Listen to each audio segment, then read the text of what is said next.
हाय, good morning. CNBC आवाज Motilal Oswal studios में आप सबका स्वागत है। मंडे की सुबह तैयारी करनी है 10 के दमदार ट्रेड्स की। बढ़िया तरीके से मार्केट को मैप करेंगे, बढ़िया टेक्निकल पैनल प्रेजेंट करेंगे, मार्केट पे बड़ी बड़ी वॉइसेस से इंट्रोड्यूस कराएंगे, समझेंगे उनके व्यूज। ये सब लेकिन शो में आगे पहले आज मंडे की इस समय की टॉप हेडलाइंस।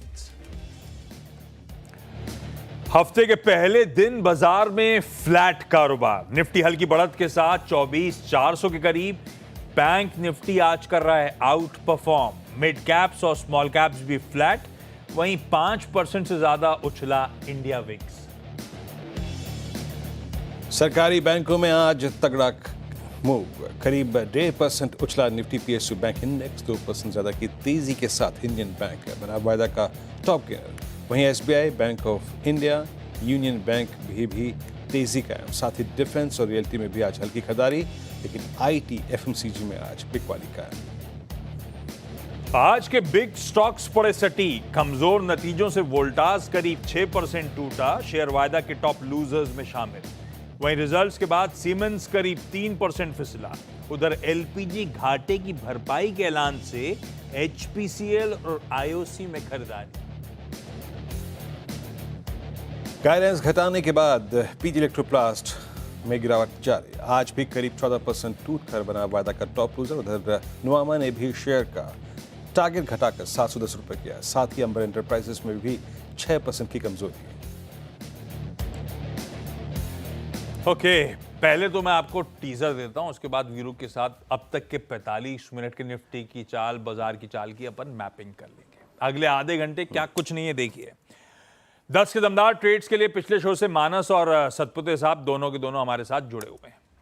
उनसे इस समय भी दो बढ़िया पिक्स ले लेंगे। प्लस पैनल में इंट्रोड्यूस करने का समय है कोलकाता से मार्केट एक्सपर्ट और ट्रेडर अमित सेठ साहब और मिराई एसेट के सौमिल मेहता। आप दोनों का स्वागत है। गुड मॉर्निंग आपको भी। मार्केट बिग वॉइसेस की कड़ी में आज अपन बात करेंगे प्रकाशदीवान.in के प्रकाश दीवान साहब से। तो बढ़िया मार्केट्स पे, और एक्चुअली जब दीवान साहब जुड़ते हैं तो थोड़ा सा स्टॉक्स का तड़का और ऐड कर देंगे। और एज डिस्कस्ड वो कॉन्ट्रैक्ट मैन्युफैक्चरिंग स्पेस पे जरा सा डिस्कशन हो जाएगा। आगे जेएम फाइनेंशियल सर्विसेज के डायरेक्टर और head of research Rahul Sharma भी होंगे। जेएम फाइनेंशियल्स का इस समय निफ्टी पे अप्रोच, इस वीक कौन से स्टॉक्स रेडार पे वगैरह वगैरह बातचीत में लेकर आएंगे। और आज का जो स्टॉक है निफ्टी पे, जो गजब का मूव बनाया हुआ है, मूड सुधारा हुआ है बाजार का, वो है एसबीआई। फ्राइडे को आए थे नंबर्स के बाद एसबीआई के मैनेजमेंट से भी रूबरू कराएंगे। सीएस शेट्टी साहब एसबीआई के चेयरमैन होंगे इस शो में, उनके साथ वो बढ़िया सा इंटरेक्शन भी पोस्ट नंबर्स। लेकिन मार्केट्स पहले, शुरुआत इंट्राडे अब तक का दिखाएगा 45 मिनट का। गिफ्ट निफ्टी सुबह से कह रहा था हम फ्लैट शुरुआत करेंगे, फ्लैट शुरुआत हुई, बिल्कुल फ्लैट था निफ्टी। धीरे धीरे इंचअप करा। एक समय 1/4%, 1/4 से 1/3, 1/3 तो नहीं कहूंगा, 1/4% कह लीजिए, उछाल के साथ कामकाज हो रहा था। 60-65 पॉइंट ऊपर मैंने देखा था निफ्टी पर। ऐसा लगा चलिए आज रिस्पाइट वाला दिन होगा कई दिनों बाद। उसके बाद मामला पस पड़ा, ठंडा पड़ा, बिल्कुल फ्लैट लाइन पे वापस लौटे और अब फिर से इंचअप करने की कोशिश। तो 60 पॉइंट ऊपर जाके ठंडे पड़े थे, अब वापस 45-50 point in green Nifty trade करता हुआ नजर आएगा। निफ्टी बैंक सपोर्टिव है, 1/3% का उछाल है। और एक बार जरा निफ्टी 50 के टॉप कंट्रीब्यूटर स्क्रीन पे लेकर आएगा तो बैंक का सपोर्ट बढ़िया है। ना सिर्फ एसबीआई है, एचडीएफसी बैंक जैसे दिग्गज भी इस समय मदद करते हुए ये शायद कुछ हद तक फायदा बना रहे हैं। आईसीआईसीआई बैंक का उस बोल्ड स्टेप कहूं या पता नहीं, जो भी स्टेप कहूं, वो मास से क्लास की तरफ मूव करना। आईसीसी बैंक पर थोड़े से कंसर्न्स एमिनेट होते हुए और बाकी बैंकिंग दिग्गज जो है बेहतर परफॉर्म करते हुए। रिलायंस की वीरू ने मैपिंग करी थी पिछले शो में। रिलायंस इस समय फ्लैटिश से इन ग्रीन टिल्ट के साथ कामकाज कर रहा है, तो ये कुछ स्टॉक डिसेंट सा बिहेव करते हुए। लेकिन वीरू आज 7 बजे सुबह चर्चा हो रही थी, जब तक बाजार का टेक्सचर वीक है, बिल्कुल फ्राइडे को भी सटीक पड़ा था कि भाई साहब वो एक्सपायरी डे के मूव्स को ज्यादा रीड थ्रू मत करिए आप लोग। ये सेल ऑन राइज का ही मार्केट है, टेक्सचर बिगड़ा हुआ है। आज सुबह चर्चा हो रही थी अनटिल अनलेस रेजिस्टेंस 1 का वो बैंड मेरे ख्याल से 24,500 के इर्द गिर्द होवर कर रहा है। अनटिल अनलेस वो ब्रीच हो रहा है तब तक टेक्सचर गड़बड़ाया हुआ है। वो रेजिस्टेंस बैंड तक तो गए ही नहीं, अपन 60-65 पॉइंट चढ़े भी थे तो भी रेजिस्टेंस जोन में गए ही नहीं, मामला ठंडा उससे ही पहले पड़ गया था। कैसे रीड करो अब तक 45 मिनट का सेशन? एटलीस्ट जो स्क्रीन पे ग्रीन है उसकी कोई अहमियत है या कुछ ज्यादा तवज्जो नहीं देना है? देखिए आशीष, अहमियत अगर मैं कहूँ ना, अगर आप मुझसे कहें कि जनाब क्या अच्छा लग रहा है, तो उसमें आप दिल खोल के कह सकते हैं। देखिए पुट राइटर्स का कन्विक्शन, चार्ट्स अच्छे, वो है पीएसयू बैंक्स। आशीष, एसबीआई में, बैंक ऑफ इंडिया में जिस प्रकार की पुट राइटिंग है ना, आप कह सकते हैं एक बार के लिए वो बास्केट अच्छी है। लेकिन other than that, considering Nifty IT collapse हुआ, रिलायंस कोलैप्स हुआ, मैं अभी भी वही मत रखूंगा आशीष। RS1 कुछ देर के लिए आप अपने चार्ट्स को जाइए आर्ली चार्ट्स पे या 15 मिनट चार्ट्स पे कन्वर्ट कर लीजिए, आपको नजर आएगा क्या है वहां पे। 463 और 542 ये बहुत ही परेशान करने वाला जोन है। जब तक ये नहीं कटेगा मैं सनराइज की अप्रोच रखूंगा। सुबह से अगर आप देखें 3-4 बार हम सिंक हो चुके हैं, और अगर ये 463 की जोन आपको बाइसेक्ट होती हुई नजर आए, 463 500, तो a short covering swing towards 610 661 वही जोन है जहां से हमने शुक्रवार के सेशन की शुरुआत की थी। तो वहां तक एक टेम्परेरी स्विंग पॉसिबल है। पर आशीष, कन्विक्शन जुटाने के लिए निफ्टी पर लॉन्ग का एटलीस्ट आपको RS1 को पार करना पड़ेगा, otherwise it's still sell and rise. Bank nifty वही केस है आशीष, आप देखिए आपकी स्क्रीन पे बार बार क्या था हमारी रेजिस्टेंस मान लेके आइएगा। रेजिस्टेंस बन था कॉलाइटर्स का जोन, रेजिस्टेंस बन था आपका फॉलिंग टेंडेम। जब तक कि आप इस जोन के ऊपर नहीं जाएंगे, आप शॉर्ट होल्डर्स को या फिर फ्रेश शॉर्ट करने वाले के ओपिनियंस को चेंज ही नहीं कर पाएंगे। तो जब तक ये ट्रैजेक्टरी नहीं क्रॉस हो रही आशीष, मैं बैकफुट पे ही रहूंगा और मैं अपने सनराइज के व्यू पे ही काम करूंगा, निफ्टी और निफ्टी बैंक पे आशीष। बिल्कुल ठीक है, ये हो गई मार्केट्स की बढ़िया सी मैपिंग। अब लेकर आते हैं आपके लिए इस समय के बढ़िया से ट्रेड्स, 10 के दमदार ट्रेड्स। पहले चला जाए जो सुबह से अपने साथ हैं, जिनके आइडियाज एग्जॉस्ट हो रहे होंगे, उस पहले उनके पास चलते हैं। सतपुते साहब और मानस जायसवाल साहब के पास। सतपुते साहब, 10 के दमदार ट्रेड्स कौन हाँ से? जी। आशीष जी, एक सेल और एक बाय। सेल करेंगे एचडीएफसी एएमसी, आई थिंक सुबह गाबा जी ने दिया था इसको। और जिस तरह से ये पैटर्न पैन आउट हो रहा है, मुझे लगता है यहाँ पे अच्छी खासी बिकवाली होगी, जिसका अगर आप स्विंग ट्रेडिंग से के हिसाब से भी देखें तो 5,400 से लेके 5,350 ये सेल का टारगेट आ रहा है। तो आपको बेचना है सेल ऑन राइज, 5,550 के नीचे बेचे 5,600 के स्टॉप लॉस के साथ। तो HDFC AMC is a sell. Second जो बाय कॉल दिख रहा है आशीष जी, मुझे लगता है यहाँ पे थोड़ा सा मैं अभी जैसे कि हमने सुबह एसबीआई की बात की, तो आई थिंक ऑलमोस्ट सब बैंक कवर हो चुके हैं। तो यहाँ पे कुछ अलग सोच रहा था मैं, दैट इज यूनाइटेड स्पिरिट का चार्ट। अगर आप चार्ट देखें तो टेक्निकली यहाँ पे पॉजिटिव डाइवर्जेंस है। हालांकि यहाँ पे मोमेंटम जो है वो 1300 के ऊपर ही होगा, लेकिन एक कॉन्ट्रा ट्रेड का सेटअप है, एक रिलीफ रैली मिल सकती है। तो 1290 के ऊपर हम यूनाइटेड स्पिरिट्स को बाय करेंगे। स्विंग ट्रेडिंग के हिसाब से स्टॉप लॉस रखेंगे 1280 का, और जो टारगेट दिखता है वो है करीबन 1325 से लेके 1340। तो यूनाइटेड स्पिरिट्स ये कॉन्ट्रा बाय रहेगा। कॉन्ट्रा बाय भी राजेश जी ने बिल्कुल ठोक बजा के निकाला है, अच्छी बात है। मानस जी के पास चलते हैं। मानस जी, आपकी 2 टॉप कॉल्स इस वक्त की। देखिए, बाय और एक सेल रिकमेंडेशन है। सेल रिकमेंडेशन बीएचईएल में है, भेल में है, जहां पर लोअर टॉप लोअर बॉटम्स के साथ आज एक फ्रेश ब्रेकडाउन देखने को मिला है।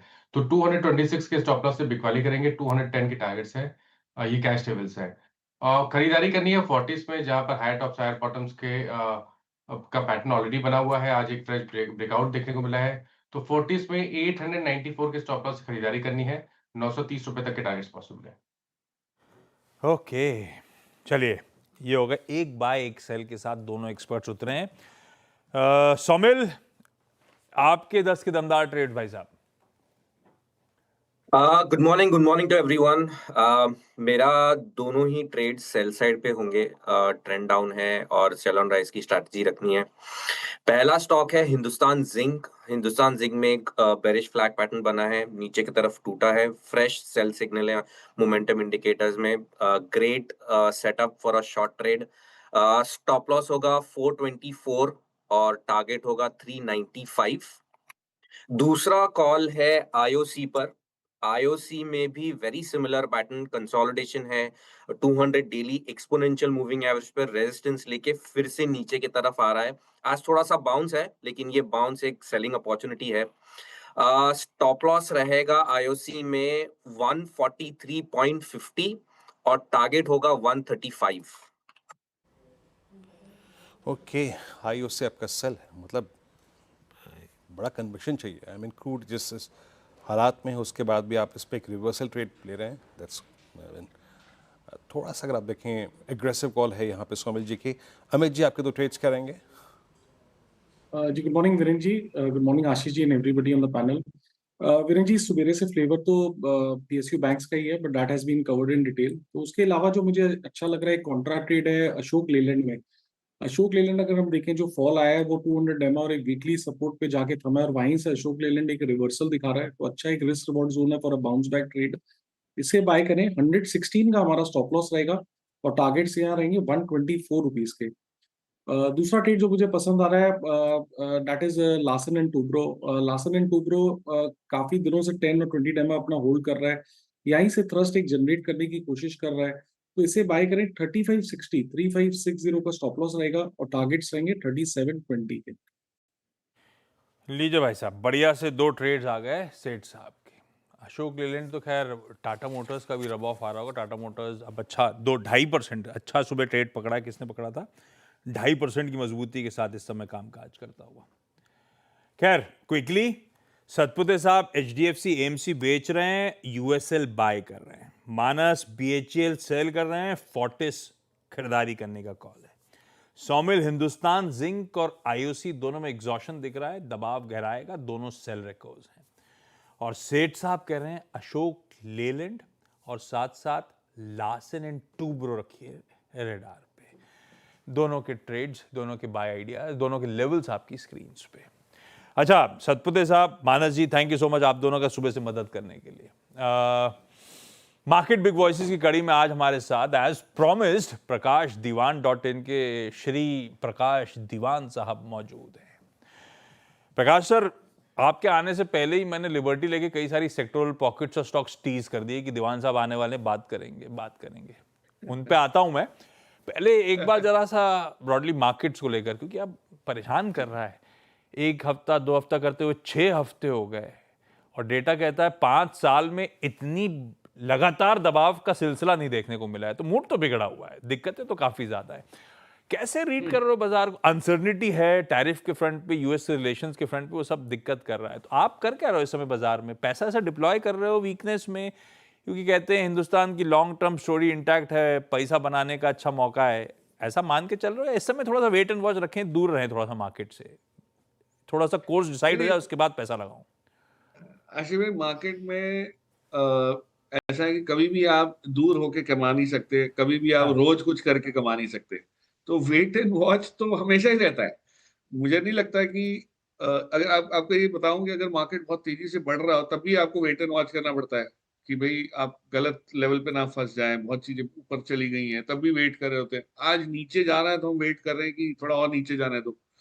सो और ये जो आंकड़ों की जो स्टैटिस्टिक्स को यूज करने की जो बात है ना, उसमें मेरे को याद आ रहा है कि स्टैटिस्टिक्स एक ऐसी चीज है कि आपको जिस तरह से उसको इंटरप्रेट करना आप कर सकते हैं। अब ये जो पिछले 6 हफ्ते में गिरावट देखी है कि consecutive 6 week closing, weekly closing have been negative, ये 5 साल में नहीं हुआ, ये मैंने भी पढ़ा। अब मुझे ये बताइए कि क्वांटम ऑफ ड्रॉप क्या है? तो क्वांटम ऑफ ड्रॉप तो है ही नहीं। ये जो दायरा है इतना छोटा है कि अगर हम 6 हफ्ते भी नीचे गए हैं, और weekly closing has been weaker than the previous one, लेकिन कहाँ गिरावट कितनी हुई है? कुछ नहीं हुई है as a percentage of the market. लेकिन ये आंकड़े ऐसे आपको बताते हैं कि बहुत चीज खराब है, बहुत चीज ये। रिजल्ट सीजन चल रहा है, थोड़ी सी मतलब जिसको कहते हैं ना रिजल्ट सीजन की टुवर्ड्स एंड हम झुकाव उस तरफ है कि भाई क्लोज होने वाला है। Once result season is over, आपके पास एक बहुत क्लियर कट हुलिया हो जाता है और आगे के क्वार्टर की एक एक्सपेक्टेशन या एंटिसिपेशन बन जाती है। अब उस लिहाज से अगर आप देखें तो मुझे लगता है Q2 के जो अर्निंग्स हैं उसमें एक बॉटमिंग आउट का एक महसूस हो रहा है। Of course it's very difficult, generalise नहीं कर सकते हम, क्योंकि इतनी सारी 7,500 कंपनी है लिस्टेड, उसमें कहाँ से आप जनरलाइज करोगे। लेकिन जो मोटी जो जो जो मायने रखते हैं सेक्टर्स और कंपनीज, उसमें बॉटमिंग आउट का प्रोसेस है। तो हो सकता है Q3 और Q4, उसके कारण सिंपल है, इंटरेस्ट रेट कट हुआ उसका ट्रांसमिशन होगा, डिमांड की बातें कई कंपनीज ने शुरू की है बोलना, रूरल और अर्बन डिमांड, चाहे वो मैरिको हो, गोदरेज हो, कईयों ने इंडिकेशन शुरू कर दी। और तीसरी चीज ये है कि जो टैरिफ का जो भूत है ये हमेशा आपको डराते रहेगा, लेकिन इतने मायने नहीं रखेगा, क्योंकि हमारे यहाँ लिस्टेड स्पेस में जितनी भी कंपनीज हैं वो कोई उसमें से यूएस डिपेंडेंट बहुत कम कंपनी। आज यूएस डिपेंडेंट जेएलआर कोई देख लो आप, तो वहां तो नेगेटिव न्यूज थी, तो फिर मार्केट क्यों इसको 2-2.5% ऊपर लेके गया। सो कहीं ना कहीं market is mature enough to realise कि ये न्यूज फ्लो अलग रहता है, ये नॉइज रहती है, और एक्चुअल जो बिजनेस है वो चलते रहेगा। सो आई थिंक मोटा मोटी हम बहुत अच्छे स्टेज पे हैं मार्केट में एंट्री लेने की, बट स्टॉक स्पेसिफिक है। आप कहीं भी पैसा लगा दो और बोलेंगे, आप बोला था आपने टीवी पे कि मार्केट में पैसा लगाने का अच्छा अवसर है, लेकिन उसके बाद कुछ हुआ ही नहीं। तो पहली चीज तो आपको स्टॉक स्पेसिफिक बहुत रहना पड़ता है, और दूसरा आपके पास लंबी अवधि हो तभी आप इन्वेस्ट कर सकते हो। वो कैपिटल 6 महीने बाद स्कूल के एडमिशन के लिए, शादी के लिए, घर बनाने के लिए चाहिए तो नहीं लग सकता। सो ये थोड़ा सा बहुत क्लियर कट है मार्केट का मैसेज, एंड उसको अगर आप रिस्पेक्ट करेंगे तो मेरे को नहीं लगता कि कोई इश्यूज आ सकते।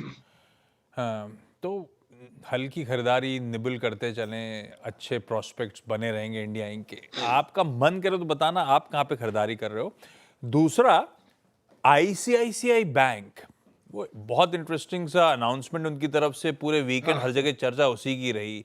वो क्या मास से क्लास की तरफ जा रहे हैं, ये आप कैसे रीड कर रहे हो इस मूव को?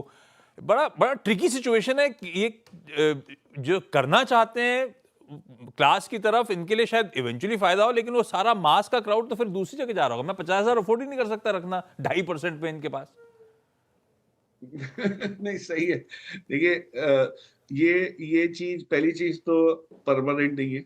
आज इन्होंने ये अनाउंस किया है, हो सकता है कि कुछ समय बाद इसको चेंज भी कर सके, 50 की लिमिट चेंज हो जाए, या एप्लीकेबिलिटी अकाउंट्स की, कौन से अकाउंट्स की होगी है वो चेंज हो जाए। और ये फ्यूचर के अकाउंट्स खुलने के लिए है। पुराने अकाउंट्स में तो कोई अभी तक तो कोई इस टाइप की शिकवा नहीं आई। बट इसमें होता क्या है कि बैंकिंग सर्विसेज में आप कोई भी बैंक का रेवेन्यू देखिए, तो जो क्रेडिट एक्सपेंशन है वो तो डिफाइंड है, वो तो कॉर्पोरेट, आईसीआईसीआई बैंक का तो हमेशा से कॉर्पोरेट साइड में ज्यादा रहा है, सिस्टम से थोड़ा सा ग्रोथ ज्यादा आता है उनका। तो जब क्रेडिट ग्रोथ पिकअप होने वाला है उनको उसकी विजिबिलिटी है। लेकिन जो डिपॉजिट का जो इशू है कि डिपॉजिट कहाँ से आपको बटोरा जाए, वो तो ऑलरेडी सीडी रेशियो इनके बहुत सारे स्ट्रेस में। आपको कुछ समय पहले याद होगा, एचडीएफसी को आरबीआई ने भी चेतावनी दी थी कि भाई इसको आप थोड़ा हल्का करिए। आईसीआईसीआई का एचडीएफसी से अच्छा था, लेकिन वहां भी एक दबाव था। सो क्रेडिट डिपॉजिट रेशियो आपका जो फेवरेबल है, आपके डिपॉजिट घटाने की क्षमता है, और कासा तो ऐसे भी 41% के करीब आ चुका है इनका। एक टाइम पे 47% हुआ करता था 5 साल पहले। मुझे लगता है कि बैंक्स को अपनी प्रॉफिटेबिलिटी पे फोकस करने का हक है, और वो ये सही चीज कर रहे हैं। अगर वो अपने आप को थोड़ा सा क्लास वाला सेगमेंट पे फोकस कर रहे हैं, क्योंकि उनके 70% सेविंग अकाउंट तो पेरोल से आए थे लेगेसी में। सो इन्होंने पेरोल पे इतना काम किया था, इन्होंने नया प्रोडक्ट ही लॉन्च किया था 15 साल पहले, पेरोल के ये मास्टर्स है। तो इस हिसाब से अगर आप देखें तो कुछ ना कुछ इनोवेशन करते रहेंगे अगर, तो इनके उस बिजनेस में आज आएगी नहीं, उल्टा मार्जिन इंप्रूव हो जाएंगे। आप इतनी सारी सर्विसेज फ्री में दे रहे हैं, कार्ड दे रहे हैं, चेकबुक दे रहे हैं, ये दे रहे हैं, वो सब कहीं ना कहीं उसको मोनेटाइज करना थोड़ा जरूरी भी हो जाता है। तो मेरे हिसाब से तो ये पॉजिटिव स्टेप है। हाँ, उपभोक्ता के लिए हो सकता है कि आपके पास विकल्प रहेगा कि आप कोई पीएसयू बैंक में चले जाएं, या जो बाकी के प्राइवेट सेक्टर बैंक्स हैं उसमें जाएं। और देखिए, हिंदुस्तान में आशिफ भाई मल्टीपल अकाउंट्स होल्डर इतने हो गए कि आपकी सैलरी अकाउंट आईसीआईसीआई में था, आप नौकरी छोड़ के कहीं और चले गए, उसने कहीं एक्सिस में खुला दिया, फिर भी आप आईसीआईसीआई को ऑन रखते हैं। हमारे यहाँ क्या है कि आदत है हमको बहुत सारे अकाउंट्स रखने की, तो थोड़ा बहुत वो रैशनलाइजेशन की भी जरूरत है। तो अगर वो हो जाता है तो एक अकाउंट में अगर आप देखेंगे तो 50,000 इतना मुश्किल नहीं होता है। आपने 4 अकाउंट में 10-10, 12-12 हजार रखा हुआ है, इसलिए वो 50 हो रहा है। सो थोड़ा सा वो प्राइमरी सेकेंडरी बैंकिंग का जो ट्रेंड है, जो ग्लोबली भी हो रहा है, वो आपको यहाँ भी होते हुए दिखेगा। So I think it's part of the business evolution. Prakash, good morning. आज चर्चा का विषय आईसीआईसीआई बैंक है, तो एक और स्टॉक है, that's PG Electroplast. I mean 2 दिन में जो क्रैक हुआ है, 20% उस दिन, 15% आज हो चुका है। और एक ऐसा सेगमेंट जिसने मेरे ख्याल से 2021 के बाद एक वर्टिकल राइज दिया, I think not exactly a vertical but it seems like a vertical. अभी भी डिक्सन स्ट्रांग है, लेकिन आपका व्यू क्या कह रहा है? I mean, इस सेगमेंट पे अब आप क्या अप्रोच रखेंगे इस इंसिडेंट के बाद, इस कमेंट्री के बाद? नमस्कार वीरू। पीजी इलेक्ट्रोप्लास्ट में देखिए बहुत सिंपल वो है कि जो सेगमेंट इन्होंने पकड़ा और जो ग्रोथ हासिल की, वो एक मतलब जिसको कहते हैं ना कि एक बहुत स्टेलर परफॉर्मेंस था, बहुत ही शानदार परफॉर्मेंस था। तो मार्केट की आदत होती है कि वो हमेशा इस टाइप की परफॉर्मेंस को सराहने के उसमें चक्कर में और मल्टीपल्स हाई देते हैं, रिच दे देते हैं। तो यहाँ भी वही था। तो थोड़ा बहुत जब गिरावट आई और जो बिजनेस में कहीं भी आ सकती है, उन्होंने एक्सप्लेन भी किया कि भाई जो सारा सेगमेंट है उसमें सीजनैलिटी का इम्पैक्ट क्या रहा है, और वो हमने बाकी प्लेयर्स में भी देखा है। तो ये कुछ नहीं है कि सिर्फ पीजी इलेक्ट्रोप्लास्ट के साथ कुछ गलती हुई है, बट पीजी इलेक्ट्रोप्लास्ट को पहले हमने इतना आंका है, इतना ऊंचा, तो वो वहां से थोड़ी सी चोट ज्यादा दिख रही है। But end of the day promoters ने डिलीवर किए हैं जो जो आंकड़े बोले हैं। मैं स्टॉक प्राइस की बात नहीं कर रहा, मैं कंपनी की परफॉर्मेंस की बात कर रहा हूँ, अर्निंग्स की बात कर रहा हूँ, ग्रोथ की बात कर रहा हूँ, और वहां पे तो बिजनेस आया ही है। सो वो आएगा, कायम रहेगा। अब आपको उसको किस नजरिए से आंकना है और वैल्यूएशन देना है, वो मार्केट का हक है। बट मुझे लगता है कि थोड़ा कंसोलिडेशन होगा, उसके बाद ये वापस चीज सुधर जाएगी, और लोग 3-6 महीने में सीजनैलिटी को भी भूल जाते हैं। तो अच्छा सीजन आता है तो फिर ये खराब चीजें भूल जाते हैं। तो ये हर जगह होता है, 2 क्वार्टर अच्छे होते हैं, 2 थोड़े से नरम रहते हैं। सीजनैलिटी का इम्पैक्ट आपको कोई बिजनेस में ना हो तो बहुत रेयर होता है। जनरली हर एक बिजनेस में कायम होता ही है, चाहे वो पावर को लेके हो, स्टेशनरी को लेके हो, ऑटोमोबाइल्स को लेके हो। सो उसको उसको थोड़ा सा उस हिसाब से देखना चाहिए। इस सेगमेंट में सारे ही स्टॉक्स जो थे, चाहे आप ईपैक ड्यूरेबल ले लीजिए, कोई और सब में थोड़ा से वैल्यूएशन स्ट्रेच्ड है, हाँ। और वो वैल्यूएशन स्ट्रेच होने की वजह से कॉन्ट्रैक्शन हो रहा है। बहाना मिल गया, ट्रिगर मिल गया, लेकिन मुझे नहीं लगता यस, कि इससे ज्यादा गिरावट की आपको अपेक्षा करनी चाहिए। सच है। अब और सब वो Q1 में समय से पहले बारिश आना, गर्मी कम पड़ना, उसको अभी तक सब उम्मीद ये लगाए बैठे हैं Q2 ऑनवर्ड सब कुछ ठीक होना होगा। हम ब्लू स्टार से, क्रॉम्पटन सबसे बातचीत कर चुके हैं, सब उसी पे बैठ कर रहे हैं। देखते हैं आगे कहानी कैसी बैठती है। लेकिन Prakash sir, thank you so much हमेशा की तरह जुड़ने के लिए। जेम फाइनेंशियल्स के राहुल शर्मा साहब के पास चला जाए, जरा मार्केट्स का मूड समझा जाए। Rahul ji, good morning. करना क्या है? पिछले हफ्ते भी आपने अपडेट शेयर करा था कि यार ओवरसोल्ड हैं, लेकिन वो एफआईएस डगमगा नहीं रहा मामला, जस के तस और कंसोलिडेट ही कर रहे हैं। ऐसे में निफ्टी पर व्यू क्या है आप लोग का, पहले तो ये बताओ। जी आशीष जी, वो एक कहावत है कि कभी एक दिन में कहानी पलट जाती है और कभी हफ्तों तक पन्ना नहीं पलटता। तो 6 वीक हो गए मार्केट को इस पेन के थ्रू जाते हुए, और जो ये टाइम करेक्शन है बहुत ही ट्रेडर्स के लिए खास करके डीमोटिवेटिंग है। हमें लगता है कि खास करके ओवरऑल जो मार्केट का आउटलुक है वो ये है कि एक पैनिक बॉटम हमें लगता है कि सूर्य लेटर बनेगा निफ्टी में 24,200 24,000 के आसपास। ये पैनिक बॉटम बनता हुआ दिख सकता है। उसके बाद हमें लगता है कि जो कैपिचुलेशन जिसे हम कहते हैं वो मार्केट के अंदर देखने को मिल सकता है। हो सकता है इस वीक हो सकता है नेक्स्ट वीक हो, लेकिन ओवरऑल जब तक कि कैपिचुलेशन लो नहीं बनता है, मेरे हिसाब से मार्केट ऐसे ही ग्राइंड करता रहेगा। आज के सेशन की हम अगर बात करें तो पीएसयू बैंक्स के इनफैक्ट एसबीआई का जो रिजल्ट था उसने मार्केट को काफी लिफ्ट किया है, और आज निफ्टी में एक बाउंस बैक का माहौल बना है। मुझे लगता है कि 24,500 तक का मूव आज हमें देखने को मिल सकता है, लेकिन 24,535 पे अगेन निफ्टी का एक रेजिस्टेंस है। जब तक वो लेवल निकलता नहीं है, मेरे हिसाब से शॉर्ट्स चैलेंज होते हुए नहीं दिखेंगे। तो हमें 25,535 के ऊपर अगर क्लोजिंग देखने को मिलती है, तो ही जो इतने बड़े शॉर्ट पोजीशन है एफआईएस के, वो कहीं ना कहीं कटते हुए दिखेंगे। अदरवाइज मुझे लगता है कि वापस वापस निफ्टी नीचे की तरफ आता हुआ दिख सकता है। तो इस जो रेंज में आप एक ट्रेडर की तरह रहे, प्रॉफिट्स अगर जहां पर मिले इमीडिएटली बुक भी करें, और खास करके स्टॉप लॉसेस एकदम स्ट्रिक्ट मेंटेन करके चले। मुझे लगता है कि थोड़ा पेन अभी बाकी है, मार्केट शायद बॉटम आउट नहीं हुआ है। आने वाले 8 से 10 सेशन में हमें एक कैपिचुलेशन लो निफ्टी में जरूर देखने को मिल सकता है। अच्छा राहुल जी, इस पूरे डाउनसाइड को अभी भी स्पॉन्सर निफ्टी आईटी कर रहा है, जो कि मेरे ख्याल से 33,800 पे इसका 200 वे में प्लेस्ड है। आपके शॉर्टिंग के प्रेफर्ड कैंडिडेट्स क्या हैं? आप नहीं कर रहे हैं शॉर्ट तो वो बताइएगा, और ट्रांचेस में आप क्या बाय कर रहे हैं, या कुछ पोजीशंस जो कि आपने लोअर लेवल्स पे ऐड की हैं इन एक्सपेक्टेशन ऑफ रिवर्सल, वो क्या है? जी हाँ, वीरेंद्र जी, इनफैक्ट 3 आइडियाज हैं आज के शो के लिए। इनफैक्ट लॉन्ग, शॉर्ट और एक डिलीवरी आइडिया है। तो अब लॉन्ग में क्या अच्छा लग रहा है, पहले वो डिस्कस कर लेते हैं, बिकॉज़ आज मार्केट में मोमेंटम अच्छा है। आइशर मोटर्स का सेटअप स्पेसिफिकली काफी बढ़िया लग रहा है। इनफैक्ट पिछले हफ्ते डेटा भी डेरिवेटिव्स में पॉजिटिव था, लॉन्ग बिल्टअप यहाँ पर देखने को मिला है। और साथ में यहाँ पर एक पोल एंड फ्लैग पैटर्न का सेटअप है। निफ्टी ऑटो रिलेटिवली मजबूत रहा है इस पूरे मार्केट में, और हमें लगता है कि तकरीबन 5850, 5950 तक के लेवल्स आपको आइशर मोटर में देखने को मिल सकते हैं। 5500 का स्टॉप लॉस लगाया और यहाँ पर बाय ऑन डिप की रणनीति रखे आइशर मोटर्स में। तो ये है लॉन्ग आइडिया। शॉर्टिंग आइडिया हमें लगता है कि आरईसी में देखा जा सकता है। आरईसी में ट्रिपल बॉटम एक बना है 380 का। 380 जैसे ही टूटता है, मुझे लगता है कि एग्रेसिव सेलिंग आरईसी में देखने को मिल सकती है। आप इसे प्ले आउट करने के लिए 380 के जो पुट ऑप्शंस है, उनमें खरीदारी करके चल सकते हैं। 380 के पुट्स तकरीबन 8 रुपए के आसपास ट्रेड कर रहे हैं। 6 रुपए का एक छोटा स्टॉप लॉस लगाया और हमें लगता है कि तकरीबन 15 से 18 रुपए तक के लक्ष्य इस पुट ऑप्शन में देखने को मिल सकते हैं। तो मंदी का जो सौदा है वो आरईसी में रहेगा। दूसरा, मेरे हिसाब से आईटी का जो डाउन मूव है वो प्ले आउट हो चुका है। इनफैक्ट इन्फोसिस का अगर मैं बात करूं तो जो सबसे बड़ा पुट राइटर है वो काफी क्लोज है करंट मार्केट प्राइस से। तो यहाँ पर मैं शॉर्टिंग की राय नहीं दूंगा आईटी के अंदर। इनफैक्ट एक बाउंस बैक आईटी स्टॉक्स में देखने को मिल सकता है। जो तीसरा हमारा आइडिया है, डिलीवरी आइडिया है, ये है स्मॉल कैप स्पेस से लॉयड्स एंटरप्राइजेस। ये stock recently MSCI small cap index में भी इंक्लूड हुआ है। साथ में ऐसे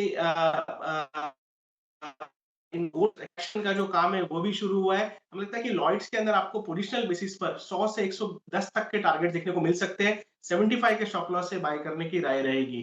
तो ये ऐसा मार्केट है, एक लॉन्ग, एक शॉर्ट और डिलीवरी आइडियाज है, जो हमें लगता है कि मार्केट के अंदर यहाँ पर एक अच्छा अल्फा बना करके दे सकते हैं। लीजिए, एक लॉन्ग आइशर मोटर्स 5500 के स्टॉप के साथ, शॉर्ट आरईसी और डिलीवरी बेस्ड अगर बाइंग करनी है तो लॉयड एंटरप्राइजेस आपकी स्क्रीन पे। Rahul ji, thank you so much जुड़ने के लिए। इस नोट पर एक काम करा जाए, मैं और वीरू को इजाजत दीजिए, 10 के दमदार ट्रेड यहीं समेटते हैं। एक ट्रांजिशन और ट्रांजिशन के उस पार आज का ट्रेडर्स हॉटलाइन।